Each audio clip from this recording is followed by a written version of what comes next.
कुरान मजीद की सूरह हूद की आयत नंबर 113 तिलावत करने की सआदत हासिल की। फरमाया वला तरकनू इलल्लज़ीना ज़लमू, तुम्हारे सामने कोई वाक़या हुआ, तुम देख रहे हो एक जालिम है, एक मजलूम है।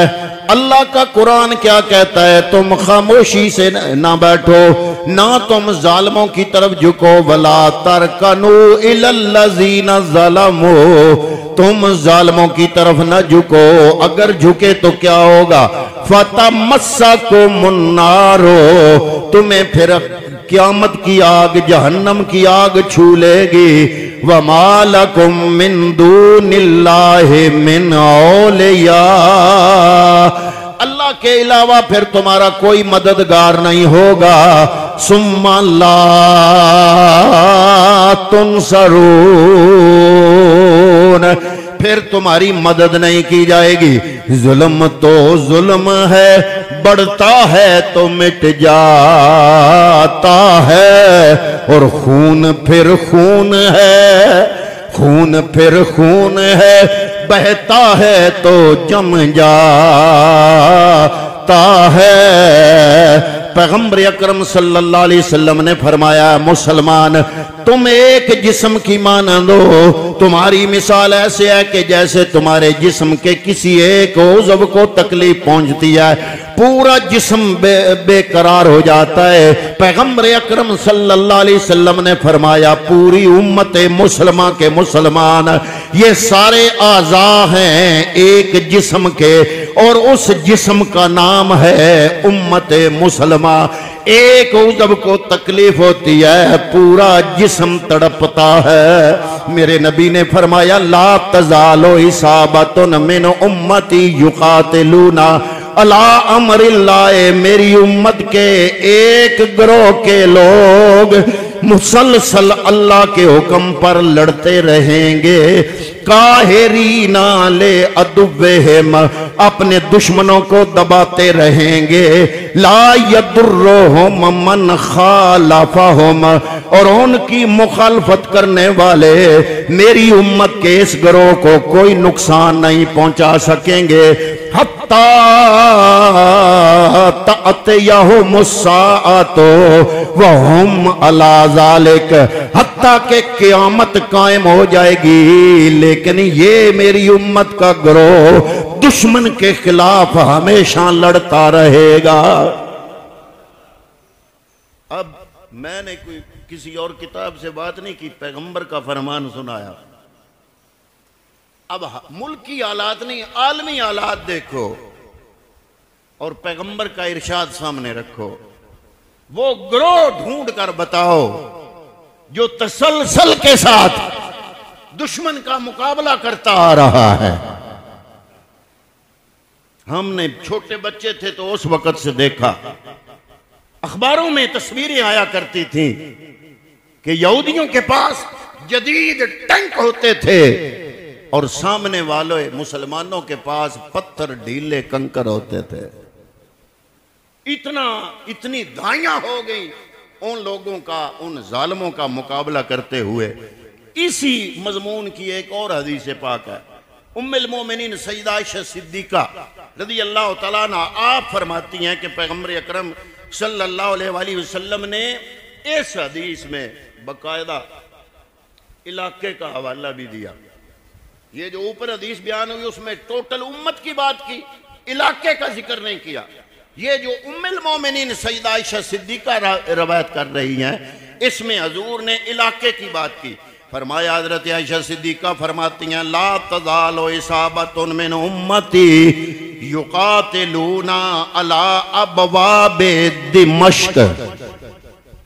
फरमाया कि मेरी उम्मत में से एक गिरोह दमिश्क के दरवाजों पर, वमा हौलहा, और इसके अतराफ में, व अला अबवाबे बैतुल मक़दस, और बैतुल मुक़द्दस के दरवाजे पर। वो पैगंबर ऐसे खबर दे रहे हैं 14 सदियां पहले, जैसे अभी अपनी आंखों से देख के फरमा रहे हैं। ये हदीस जब मैंने पढ़ी, मेरी नजरों से गुजरी, तो मुझे यूं महसूस हुआ जैसे पैगंबर अकरम आज के जमाने में मौजूद हैं और यही हालात हजूर नबी करीम बयान फरमा रहे हैं। फरमाया अला अबवाब दिमश्क, दिमश्क के दरवाज़ों पर, वमा हौला, और उसके इर्द गिर्द, वाला अबवाब बैतुल मक़दस वमा हौला, और बैतुल मुक़द्दस के दरवाज़ों और उनके इर्द गिर्द, ला यदुर्रुहुम हिज़लानु मन हज़लहुम ज़ाहिरीना अलल हक़। फरमाया कभी कभी उन्हें नुकसान नहीं पहुंचा सकेंगे उनकी गैर मुतज़लज़ल हिम्मत और इस्तिकामत को कभी भी नुकसान नहीं पहुंचा सकेंगे। कौन? वो लोग जो जिहाद को रुसवा करते हैं। कमाल अल्फाज है पैगंबर अकरम सल्लल्लाहु अलैहि वसल्लम के। फरमाया जिहाद को रुसवा करने वाले लोगों की अक्ल फिक्र, इनके फलसफे मेरी उम्मत के इस गिरोह को जो कि दमिश्क और बैतुल मुकद्दस के दरवाजों पर दुश्मन से लड़ रहा होगा, उनकी हिम्मत को ये तुम्हारे ख्यालात, तुम्हारे फलसफे, और नहीं जनाब वो फिर हमने कोख बंद भी कर दी, उनकी चीजें बंद भी कर दी। तो कौन सा पाकिस्तान का इसराइल के साथ कोई डायरेक्ट तिजारत का मुआहदा हुआ है? वो एक दिन मैंने पोस्ट की तो नीचे एक कमेंट किसी ने किया हुआ कि पाकिस्तान ने तो पाबंदी लगाई हुई है इसराइल पे, तिजारत ही नहीं है। भाई बात ये नहीं, मल्टीनेशनल कंपनियां जितनी भी हैं वो अपनी कंपनियों पर ना तो यहूदियत का लफ्ज लगाते हैं, ना इलाके का नाम इसराइल लगाते हैं। वो मल्टीनेशनल कंपनियां होती हैं, मुख्तलिफ कौमों के साथ ताल्लुक रखने वाले लोगों के शेयर्स होते हैं उसमें। और ये जो कंपनियां हैं मसलन जिनको ये लाइन आउट किया हुआ है लोगों ने कि मसलन कोक है, पेप्सी है, या इस तरह की दूसरी प्रोडक्ट है, इनका सारा मुनाफा उन तंजीमों के पास, उन मालिकों के पास, उन सरमायादारों के पास जाता है जो यहूदियों को चंदा देते हैं। अब यहूदियों की आबादी है 80 लाख, पूरे करोड़ भी नहीं, और मुसलमान कितने हैं? 200 करोड़, 2 अरब जो हुए,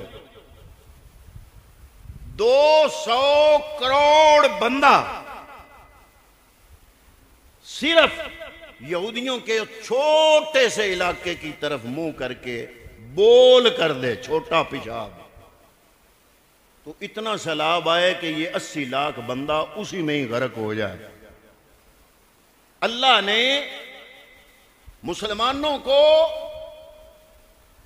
इनफरादी कुव्वत अता फरमाई है, लेकिन हजूर ने हमारे आज के जज्बों को 14 सदियां पहले बयान कर दिया। जब जंगे बदर हुई ना, 313 गए और इस मुकाबले में 1000 लश्कर, 1000 तलवारें और खाने पीने का वाफर सामान, और ये भूखे प्यासे, हाथों में तलवारें नहीं, 6 तलवारें, बाकी मुजाहिदीन के पास डंडे सोटे। और वो यहूदी मजाक कर रहे हैं कि तुम मदीने के बाजार में दुकानें खोल के, जब ये लश्कर बाजार से गुजरा तो उन्होंने कहा मुसलमानों ये तुम लड़ने जा रहे हो, ये कोई लड़ने वाली पोजीशन है? तो उन्होंने कहा कि हम असले के जोर पे नहीं लड़ने जा रहे, हम पैगंबर अकरम के भरोसे के जोर पे लड़ने जा रहे हैं। फिर जब इनको अल्लाह ने फतह अता फरमाई, दुनिया हैरान हो गई, भी असलिया भी पास नहीं, 313 बंदे और मुकाबले में इतने इतने बहादुर और जंगजू लोग, लेकिन ये ईमान की कुव्वत से लड़े। अल्लाह ने फरमाया ईमान से सामने मुकाबला करना तुम्हारा काम है, और नुसरत और मदद उतारना मैं रब्बुल इज्जत के जिम्मे है।